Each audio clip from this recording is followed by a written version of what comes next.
Welcome back. A landmark settlement could dramatically change the way we buy and sell homes. It could also potentially lower home prices. Now, if the settlement is approved by a federal court, the National Association of Realtors, which is the largest trade group in the nation, would pay $418 million to settle class action lawsuits over broker commissions. As part of the settlement, they'll admit to no wrongdoing. The settlement would also allow buyers and sellers to negotiate fees and compensation with agents up front, eliminating that 6% sales commission that's so common in many home sales. For more, let's bring in Erin Sykes. She's the chief economist and real estate wealth advisor at Nest Seekers International. Erin, good to have you with us this morning. So talk to us. What's the impact of this? Who is this going to affect most?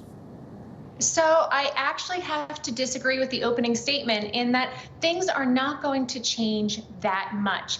Now, this allegation is that there was price fixing and that there was a standardized 6% commission split between the buyer and the seller on every single transaction. And reminder, this case goes back to the state of Missouri. And real estate is actually governed locally. So we're licensed state by state, and then each municipality also has different standards. And never was there a standardized 6% fee. It was always negotiable. So the only change here is how things are going to be listed in MLS. And rather than having the buyer's fee listed transparently on MLS, be it 2%, 2.5%, or 3%, now that's going to be a conversation topic for the agents. Did a lot of home buyers maybe not realize that that was something they could negotiate? Maybe that's one of the reasons this is so eye-opening for so many?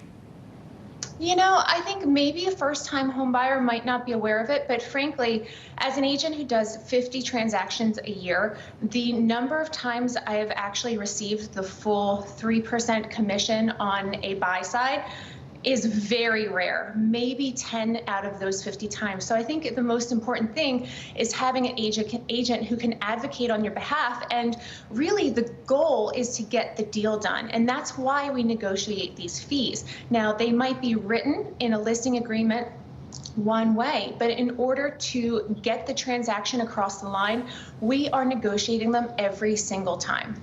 So, I mean, for the average home buyer and seller, now they're going into this wondering about commissions. What can both sides do to ensure they are getting the best deal here? What do you think these negotiations do look like? So I think that it's still going to be a cooperative commission structure. And all that means is that the seller is paying their broker the commission, and be that 4, 5, 6%, we don't know because it will be negotiated.